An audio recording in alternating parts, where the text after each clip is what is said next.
Após o encontro do presidente Jair Bolsonaro e ministros com empresários, os ministros da Economia, Paulo Guedes, e da Infraestrutura, Tarcísio Gomes de Freitas, falaram à imprensa e manifestaram otimismo com as possibilidades de recuperação do país, em especial com a vacinação em massa. Assista. Nós fomos abatidos pela primeira onda, o PIB brasileiro caiu, voltou em V. Os empresários estavam hoje dizendo, e eles contribuíram muito durante essa crise, dizendo que não vamos esmorecer, vamos continuar combatendo a crise. E esse início de ano, a arrecadação está vindo bem acima do início do ano passado. A geração de emprego, 260 mil empregos em janeiro, 400 mil empregos, novos empregos em fevereiro, empregos formais. Da mesma forma, a atividade econômica veio o dobro do esperado pelo índice de atividade do Banco Central. Então a economia brasileira está se reerguendo de novo, precisa da vacinação em massa, porque não vai haver crescimento e não vai haver retomada da economia se a saúde do povo brasileiro não estiver bem. Nós já temos mais de 40 milhões de doses distribuídas e agora a gente começa a produzir também, só na Fiocruz, mais 1 milhão de doses por dia. Ou seja, agora a gente está engrenando a produção, uma aposta que foi feita para nos dar alguma autonomia em relação ao resto da comunidade internacional. Então foi uma aposta correta, que vai começar a produzir fruto também. Então foi importante isso.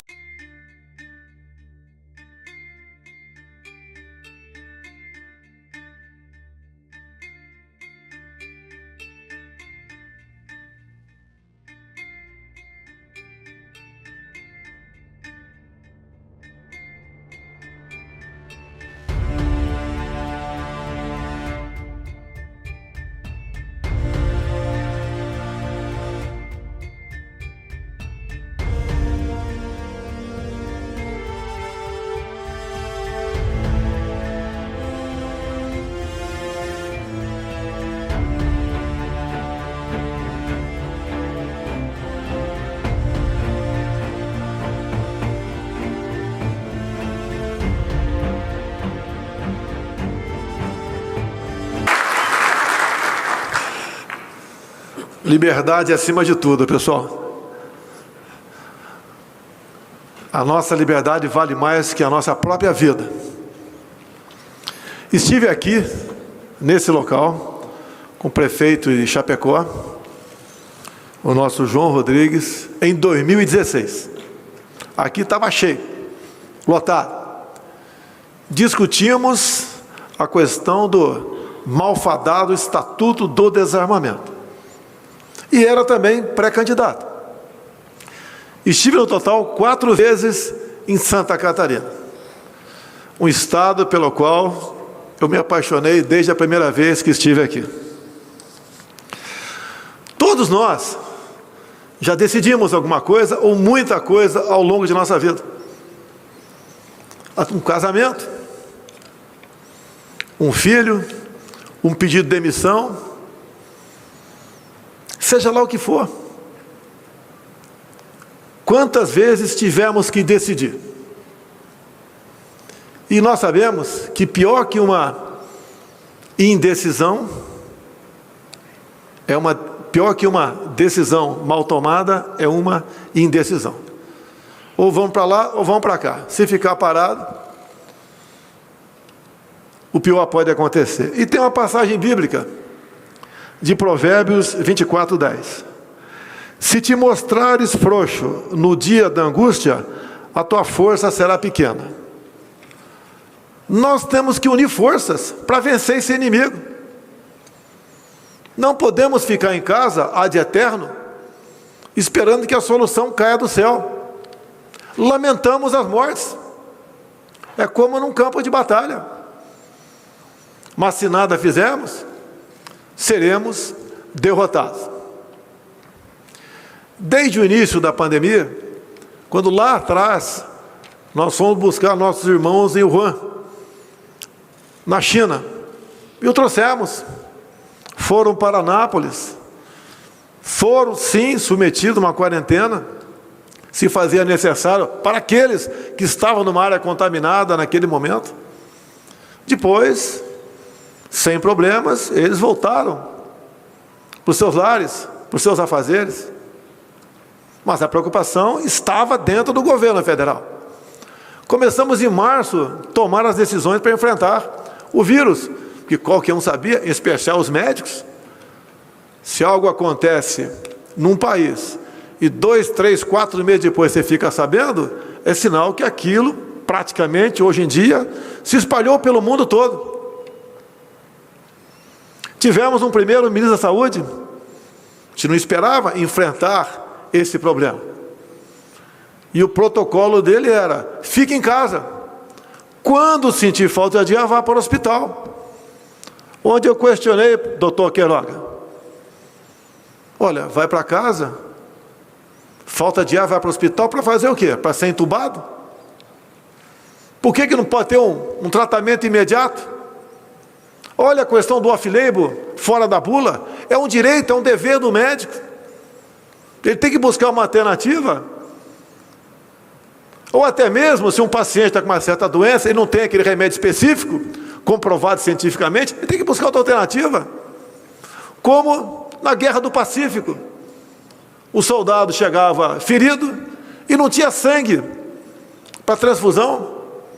Começou-se ali injetar água de coco na veia do ferido e deu certo.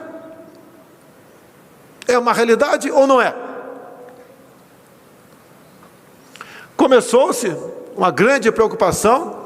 O que fazer então para combater o coronavírus? Chamei o ministro da época. No protocolo dizia que tinha que ministrar, que poderia ministrar tal medicamento somente em estado grave. Eu falei para ele, ó, não sou médico, mas se estado grave, segundo o teu protocolo, pode dar certo, por que não começa, desculpe a redundância, no início? Houve um problema entre nós. Eu não sei como salvar vidas, eu não sou médico, não sou enfermeiro, mas eu não posso tolher a liberdade do médico, ou até mesmo do enfermeiro. Ele tem que buscar uma alternativa para isso. Será que o sentir falta de ar era para comprar respiradores a qualquer preço, naquela época? Daí apareceu a questão do achatamento da curva. Devemos achatar a curva com medidas de isolamento para que os hospitais se preparem com leitos de UTI e com respiradores. Nós, governo federal, fizemos a nossa parte, mas era uma doença desconhecida por parte de governadores e prefeitos também. Nós fizemos a nossa parte. Apareceram as medidas restritivas, que eu nunca fui favorável a elas, a não ser numa emergência, a não ser naquele momento, para você melhor preparar as suas unidades de saúde. Lamentavelmente, isso continua valendo. Quem abre mão de 1 milímetro da sua liberdade em troca de segurança, está condenado no futuro não ter segurança e não ter liberdade.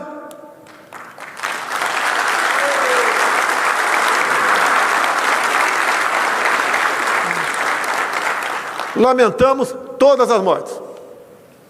Eu fui acometido de Covid. Procurei não me apavorar.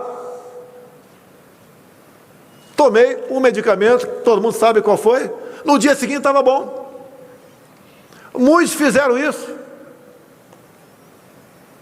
Agora, não podemos admitir impor limite a médico.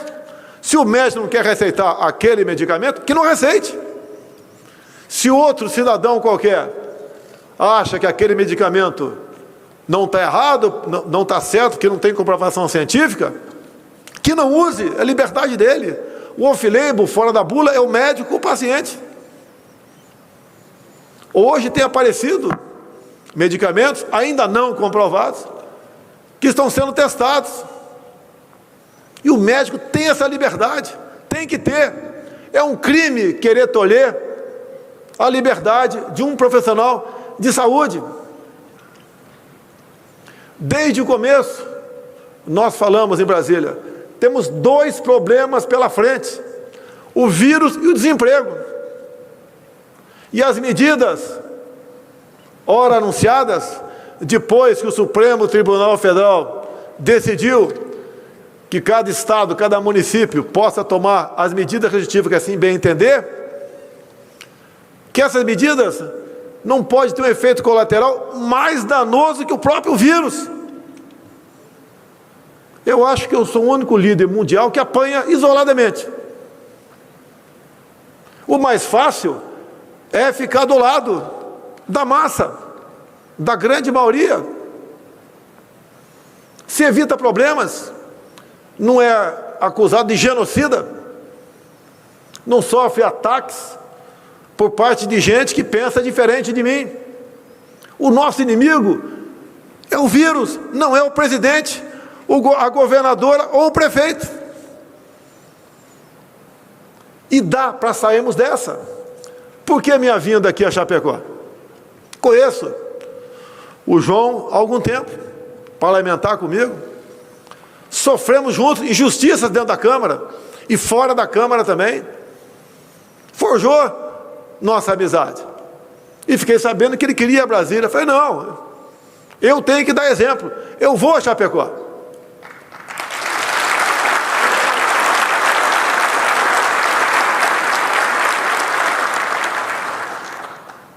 A imprensa sabe disso, vocês estavam fadados a ficar lá fora. Falei para o João, João, aqui quem manda é você. Por mim, a imprensa entra. Ele falou, se por você entra, por mim também entra. E está aqui a nossa imprensa.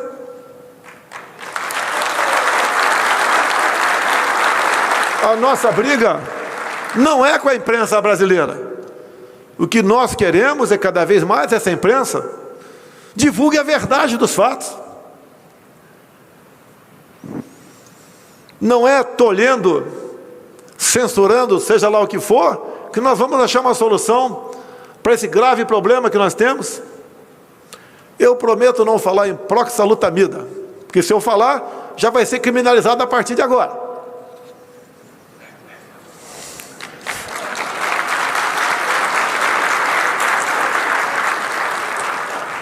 Eu acredito na ciência, mas a ciência, por vezes, demora. Vocês lembram lá, quem lê a Bíblia, já assistiu o filme daquela época?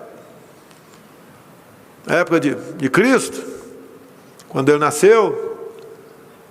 O grande mal daquele momento era a lepra. O leproso era isolado, distância dele.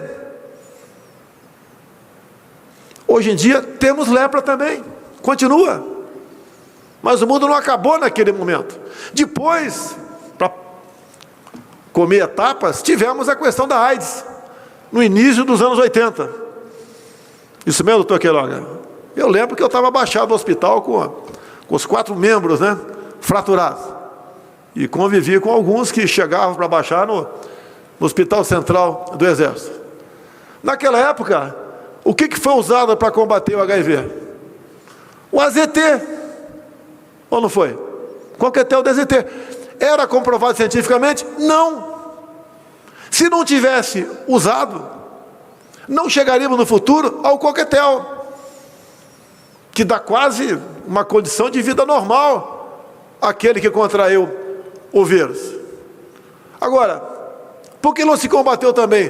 Porque era o HIV mais voltado para uma classe específica, que tinham comportamentos sexuais diferenciados, e também se contraía via injeção, via compartilhamento de agulhas.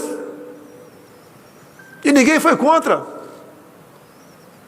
Isso foi ou não algo off-label, algo fora da bula? E chegou-se a bom termo no futuro. Até hoje ainda não temos uma vacina para isso. A mesma coisa agora, a questão do Covid-19. Por que essa campanha mundial contra métodos, contra médicos e contra quem fala no tratamento imediato? Por que isso? O que está acontecendo com o mundo? Olha o Brasil. Eu visito comunidades. Antigamente, o nome era outro, era favela. Sempre andei no meio do povo. As 2 últimas que fui em Brasília, favela, comunidade Chaparral. Minha senhora, dá para abrir a sua geladeira? Não tem mais nada lá dentro. Uma outra, manicure, ganho, 0. Ganhava 3 mil por mês, passou para 0. A mesma coisa na comunidade Tapuã, sábado passado. Estão empobrecendo o povo brasileiro. Qual é o nosso futuro? Sem emprego, sem economia. Por que determinados países da África ninguém fala em vacinar? Porque não tem dinheiro.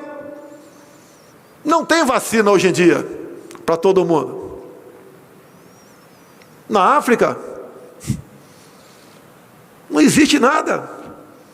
Existe ivermectina para combater a cegueira dos rios, combater outras coisas, junto com a hidroxicloroquina para combater a malária. E procure saber o que acontece com aquele povo no tocante à Covid. Não vou entrar em detalhes aqui. Daqui a pouco vão me chamar de negacionista ou terraplanista. Não tem mais do que me acusar depois daquelas quantidade de acusações que sofri durante a pré-campanha e a campanha de 2018. Mas nós temos que buscar alternativas. O próprio ministro disse: liberdade para o médico. Vamos buscar alternativas. Não vamos aceitar a política do fique em casa, feche tudo, lockdown. O vírus não vai embora. Esse vírus, como outros, vieram para ficar. E vão ficar a vida toda. É praticamente impossível erradicá-lo. E até lá, vamos fazer o quê? Ver o nosso país empobrecer? Ou ver pessoas, como existe milhões por aí, completamente esquecidas, abandonadas, sem nada para comer? Nós temos tínhamos 38 milhões de informais, que viviam fazendo o quê? De bico. Vendendo algo em praça pública, num cruzamento, na praia, no estádio, nas arquibancadas. Estão fazendo o que hoje em dia? Nada. Vivendo de favores do Estado. Eu não fico feliz em conceder auxílios. Gostaria que não fosse necessário isso. Mas é para evitar o mal maior. Eu tenho dito publicamente: eu temo por problemas sociais gravíssimos no Brasil. Converso com as nossas Forças Armadas. Se eclodir isso pelo Brasil, o que nós vamos fazer? Temos efetivo para conter a quantidade de problemas que podemos ter pela frente? E outra, é uma explosão por maldade ou por necessidade?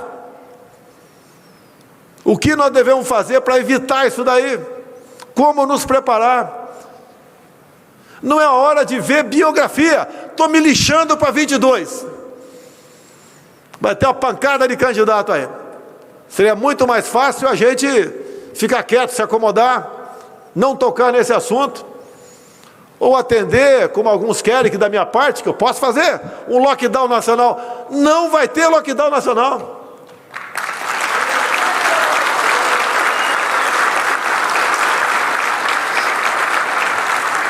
Como alguns ousam dizer por aí que as Forças Armadas deveriam ajudar alguns governadores nas suas medidas restritivas. O nosso exército brasileiro não vai à rua para manter o povo dentro de casa.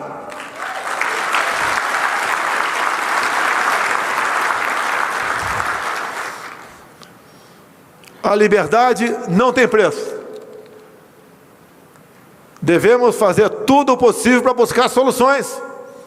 Temos agora um ministro médico, tínhamos outro militar, que fez também, reconhecido pelo próprio Dr. Queiroga, um excelente trabalho no Ministério da Saúde. Foco de corrupção desenfreada.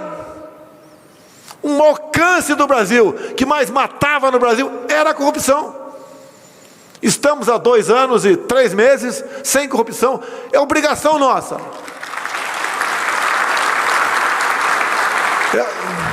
É obrigação da nossa parte. Mas não era assim. Conseguimos formar um ministério técnico. Compare os nossos ministros com os anteriores.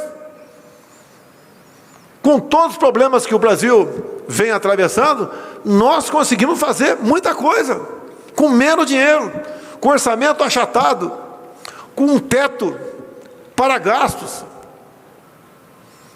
Se aparecer um problema de corrupção, a gente vai tomar providência. Que pode acontecer. Cada ministério é uma enormidade de afazeres que tem pela frente.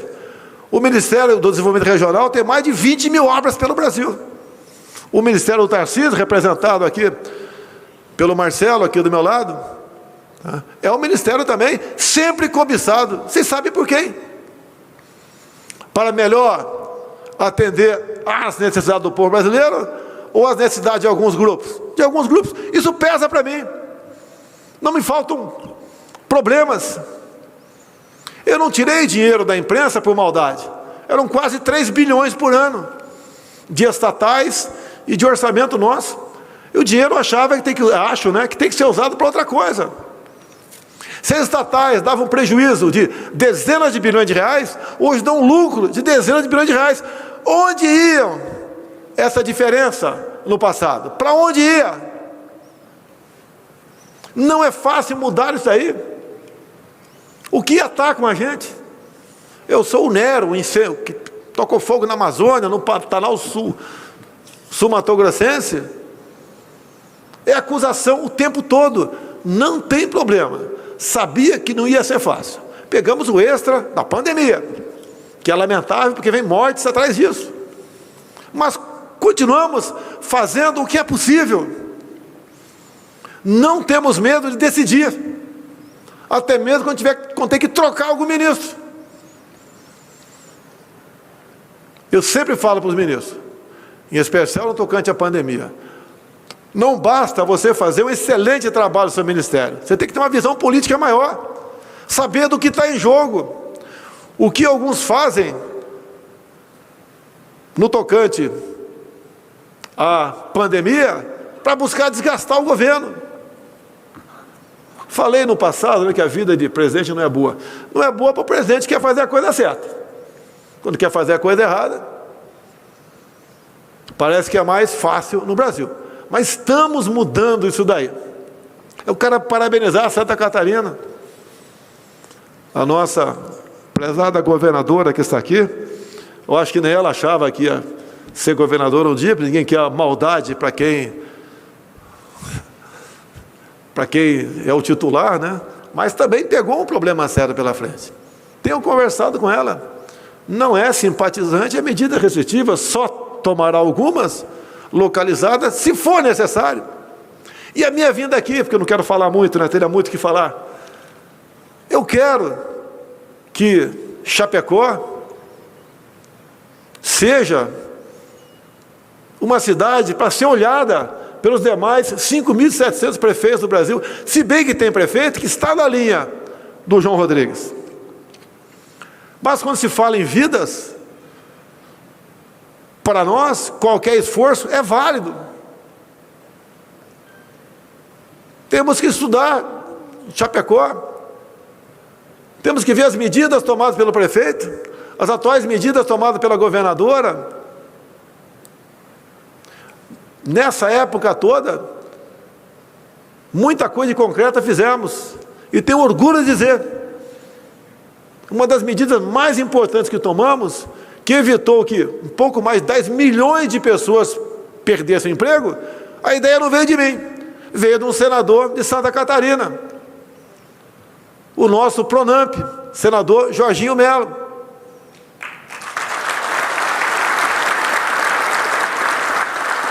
Que sempre teve boas ideias para nos trazer. Assim como agradeço a bancada aqui, de deputados federais de Santa Catarina. Há pouco estivemos discutindo recursos, e foram alocados recursos no orçamento, para as BR de vocês aqui, que tem problemas de décadas.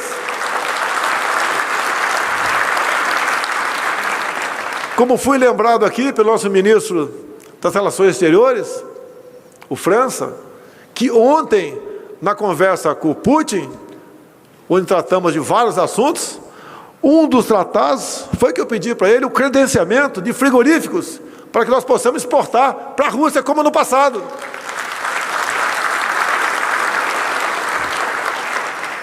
Nós importamos deles fertilizantes. Não é uma condição para importarmos mais fertilizantes. Se nós produzimos mais, exportamos mais, também vamos importar mais fertilizantes. E assim nós vamos fazendo a nossa política.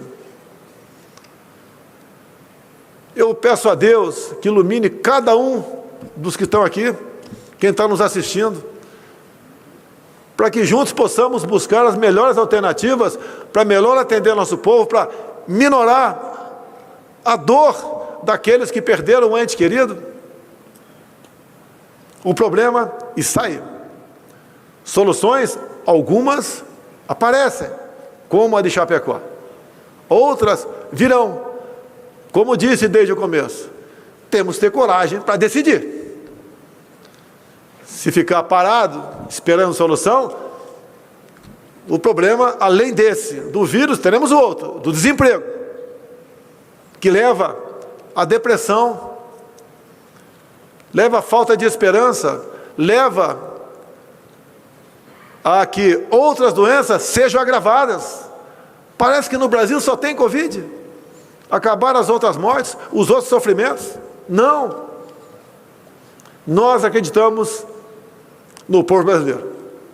90% da população, um pouco mais, acredita em Deus. E acreditando em Deus, eu espero que daqui a pouco, como está previsto, o Supremo Tribunal Federal julgar a liminar do ministro Cássio Nunes, ou que a liminar seja mantida, ou que alguém peça vistas, para que nós possamos discutir um pouco mais a abertura ou não de templos religiosos. Qual o último local que alguém procura antes de praticar um suicídio, que aumentou em muito no Brasil? São as igrejas. Quem não é cristão, que não vá, mas não queira tirar o direito, a liberdade de quem quer procurar um pastor ou um padre.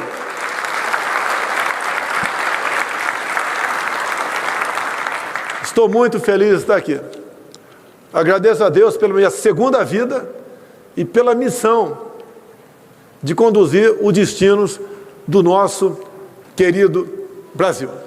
Imaginem os senhores se aqui nesse local tivesse o Haddad do PT. Como estaria o Brasil? Olhe outros países onde a esquerda fala mais alto. País aqui da América do Sul, como um vizinho aqui mais ao sul dos senhores, como está a população lá? Cidade onde mais fechou no Brasil, onde mais morre gente por 1 milhão de habitantes. Somos seres com capacidade de pensar, coragem para decidir e dizer lá na frente: eu fiz o melhor de mim. Não pensei em consequências para si próprio ou na minha biografia. Poucos de nós, governadora, prefeito, ministros, outros prefeitos presentes, temos o privilégio de poder decidir. Não vamos decidir com aquilo que, por muitas vezes, outros pensam. Vamos decidir por que nós pensamos, levando-se em conta pessoas sérias que estão do nosso lado, porque assim nós podemos passar essa onda. Creio em Deus que brevemente estaremos livres disso tudo. Obrigado, Chapecó, Santa Catarina e o meu Brasil.